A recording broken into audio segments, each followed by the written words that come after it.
Damos vuelta a la página, ya estamos en comunicación con Nicole Pisani Claro, ella es economista de FADA, de la Fundación Agropecuaria para el Desarrollo de Argentina, que hace unos informes realmente muy, pero muy interesantes, que todos tomamos para ver, para mapear la situación. Y para amargarnos en estos Sí, casos. sí, también. Qué raro en nuestra provincia hermosa de Entre Bueno, Ríos. ya vamos a llegar a eso.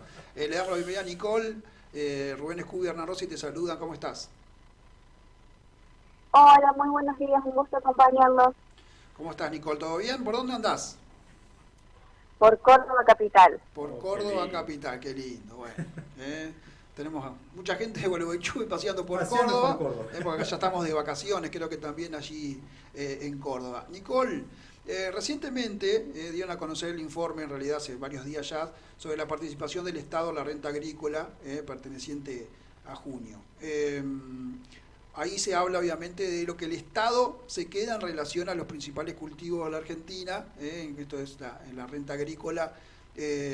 ¿Podrías hacer un breve resumen sobre todo sobre los principales cultivos que se hacen aquí en la Argentina?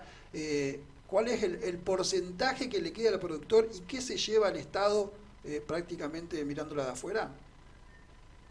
Bien, sí, estoy con algunos problemas para escucharlos, pero bien, el índice SOA, estimo que me están escuchando bien. Sí, te escuchamos perfecto, Nicole. Bárbaro. Mide la participación del Estado en la renta agrícola. El último dato fue de junio de 2022, hace un mes, en donde de cada 100 pesos de renta, 61,50 se van en concepto de impuestos nacionales, provinciales y municipales. Acá tenemos, digamos, medido lo que es soja, maíz, trigo y girasol para todo el país. Y en esta, digamos, cantidad de impuestos y lo que se da en concepto de impuestos, el primer punto es que los impuestos nacionales explican la mayor parte, de los cuales los que no se coparticipan con las provincias, como los derechos de exportación, explican el 66,8%. Después tenemos impuestos nacionales que sí se coparticipan con las provincias, con el 27%, y ya provinciales alrededor del 5%, y también impuestos municipales. Nicole, de esta torta, digamos, los nacionales que no se coparticipan son los mayores. Ahora, independientemente de estos guarismos de junio, es una constante, no es una gran noticia o una noticia rimbombante esta participación del Estado en la renta agrícola. Esto se viene manteniendo de hace muchísimo tiempo. Sí, así es. Estos valores que mencionamos, el 61,5%, digamos, tienen algunos, se vienen manteniendo, nosotros lo medimos cada 3 meses, entre 60, a veces hasta el 67%. La realidad es que en términos de porcentajes, digamos, esta participación se mantiene, y principalmente porque también la estructura, bueno, de los impuestos que hoy tenemos no cambia, ¿no? Seguimos, como decíamos recién, la mayores son los impuestos que no se coparticipan con las provincias, y ahí tenemos lo que es derechos de exportación, que digamos ya los venimos sintiendo desde las actividades agrícolas hace tiempo. Esto que te voy a decir, obviamente una reflexión por fuera del estudio que ustedes realizan. ¿No es un contrasentido que la mayor torta que tiene que ver con los impuestos que vienen del agro, que se hace en el interior del país, el Estado Nacional no los coparticipe, no le devuelva a las provincias que son justamente las que producen? Me ha entrecortado un poco, la verdad que no puedo escuchar. Nicole, no, te decía que no es un contrasentido que la mayor torta de lo que se queda al Estado no vuelva a las provincias, siendo las provincias del interior el que produce o el que aporta esas divisas. Bueno, sí, es el principal problema que tenemos, digamos, cuando miramos la torta de los impuestos, que la mayoría son impuestos que salen de las esferas productivas. Es el principal punto que nosotros siempre mencionamos al hablar de los derechos de exportación, que atentan contra el federalismo, ¿no? Porque salen de las zonas productivas y es dinero que no vuelve a las provincias, y que también no se está invirtiendo en donde se produce, no puede generar mayor producción, mayor actividad económica, mayor empleo, ¿no? Y en el caso, Nicole, en el caso de desglosando provincia por provincia, nos sorprende, o bueno, por ahí ya, digamos, llama la atención que la provincia nuestra, la de Entre Ríos, es la que más le cobra a los productores. Bueno, sí, provincia por provincia va variando el valor de la participación del Estado en la renta agrícola. Nosotros medimos, por ejemplo, Buenos Aires y La Pampa tienen una participación de alrededor del 59%, lo mismo que Santa Fe. Ya si vamos hacia Córdoba es el 62%, San Luis también, y en Entre Ríos es el 64%, y principalmente tiene que ver con las, digamos, la producción, los valores de producción y los rendimientos productivos que hay en cada provincia que entran en juego, digamos, donde en provincias, por ejemplo, que tienen un valor de producción menor porque tienen menores rendimientos, el peso de los impuestos termina siendo mayores, ¿no? Y después sí tenemos algunas diferencias, como la provincia de Entre Ríos, que a nivel provincial tributa ingresos brutos, mientras que provincias como Córdoba son exentas de actividad agrícola y agropecuaria de ingresos brutos. Sí, Nicole, independientemente de los impuestos, básicamente, hay cuestiones que entran aquí en las variables. ¿Los precios internacionales, por ejemplo, repercuten en estos porcentuales? Sí, tienen su repercusión, digamos, en la estructura. Y el tema del dólar, digamos, acá hay cuestiones que tienen que ver con insumos que están dolarizados, por ejemplo. ¿Eso también mueve el amperímetro, cambia los porcentajes a la hora de hacer el análisis global? El tema del dólar, el impacto que tiene es que muchos de los costos de producción están dolarizados en la actividad agrícola, entonces, digamos, van incrementando los costos en dólares a la hora de producir. Lo mismo que el gasoil, los costos laborales, los fletes, todo eso entra en la balanza. ¿Cómo? Discúlpame, ¿me podrías repetir? Sí, además del dólar, digo, el tema del gasoil, los costos laborales y los fletes, ¿también entran en la balanza a la hora de hacer esos números finales? Bueno, hemos tenido, digamos, en los últimos meses, el último año, si queremos ver un poquito más amplio, aumentos muy importantes de los costos de producción.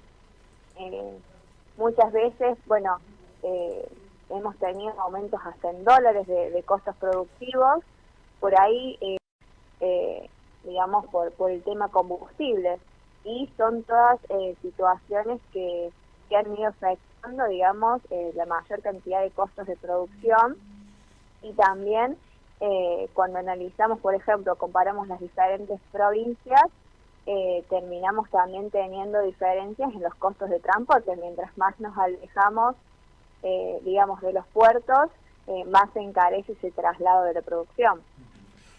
Nicole, ¿y qué perspectiva visualizan ustedes desde la Fundación a partir de los contactos que toman con las distintas entidades e instituciones agropecuarias del país? ¿Qué es lo que le manifiestan ellos? Nicole, ¿me escuchás? No. ¿Nicole? Los he dejado de escuchar. No sé si escuchaste la pregunta, Nicole. No los estaría escuchando. ¿Me escuchás ahora, muy Nicole? entrecortado. Nicole, no te decíamos, te preguntamos sobre las expectativas, digamos, expectativas o las proyecciones a futuro. Imagino que no deben ser de grandes cambios, todo lo contrario. No, bueno, hacia futuro la verdad que las expectativas no son buenas. Estamos también, digamos, teniendo, bueno, aumentos de costos en estos últimos meses. Nosotros esta medición la hacemos cada 3 meses, pero los costos productivos siguen aumentando, seguimos teniendo atraso cambiario, digamos, para una actividad exportadora eso es un gran problema, así que tendremos que ir viendo qué sucede, también con todos los conflictos como el de combustible o el de fertilizantes para la próxima campaña. Perfecto. Nicole, no sé si es para ir dejándote en Libertad. No sé si es tu área, porque sé que están divididos ahí en FADA. Ustedes hacen el changómetro también de los alimentos. Veíamos que en 2017 salía 1.000 pesos, una canasta, digamos, por decir así, un cúmulo de productos. Hoy 7.080. Estamos hablando en 5 años, multiplicado por 7. ¿Es así? ¿Estoy en lo cierto? ¿Es impresionante lo que se ha disparado los alimentos de la Argentina? Bueno, sí, publicamos mensualmente lo que es el changómetro y la comparación que hacemos es, digamos, en función de la inflación. Hemos visto, bueno, ayer que salió el dato de inflación, anteayer, de junio, que fue el 5,3%, ya venimos con un incremento del 64%, y lo que se ve es una canasta de alimentos que en diciembre de 2017 salía 1.000 pesos. Hoy, junio 2022, en realidad, necesitamos 7.000 pesos para comprar esa misma canasta de bienes. Y es algo que no solo sucede con los alimentos, sino también con todos los productos. Es una inflación generalizada.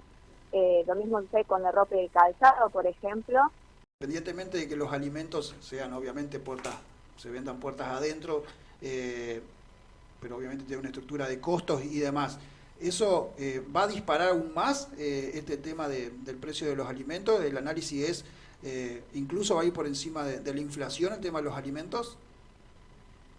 Bueno, querramos o no, tenemos, digamos, una situación muy complicada con el dólar, que se termina traduciendo en algún punto en aumento de los precios, principalmente porque escasean, digamos, dólares para importar los bienes que muchas veces necesitamos para producir, y eso encarece, por ejemplo, precios de repuestos, de gasoil, de cubiertas, de un montón de insumos también que se necesitan y que terminan repercutiendo en los precios de los alimentos, pero también de otros productos. Así que, digamos, estamos en una situación en donde estos aumentos que vemos del dólar posiblemente repercutan en un aumento de los precios en los próximos meses. Por supuesto. Nicole, te agradecemos el contacto, te mandamos un abrazo grande, saludo a todo Córdoba. Muchas gracias a vos y a toda la gente de FADA que siempre nos atiende muy amablemente. Te mandamos un beso. Un gusto acompañarlos. Muchas gracias. Hasta luego. Nicole Pisani Claro, economista de FADA, Fundación Agropecuaria para el Desarrollo de Argentina. Bueno, ella hablaba dos cosas, me quedo con dos temas puntuales. Uno, el tema de la apropiación de la renta agrícola por parte del Estado. 64,1% en Entre Ríos le quedan al Estado. A ver, que conjunta el gobernador. Sí, acá pican en punta siempre. Qué bueno, hay provincias como Córdoba que, como decía ella, no tiene ingresos brutos, por ejemplo. Ahora, estamos hablando de que uno hace 100 pesos de una producción y 64,1 pesos con 10 centavos se le van en impuestos nada más. Bueno, eso en el caso de que la producción te salga bien. Ahora sí. ¿Qué pasó? No, está bien, el porcentaje. ¿Qué pasó? Sí, por supuesto. Si te fracasa la producción, no olvídate. O sea, tenés que seguir pagando. Obviamente, esto es, estamos hablando de lo que se queda por derecho de exportación, impuestos que tienen que ver con lo municipal, con lo provincial, con lo nacional.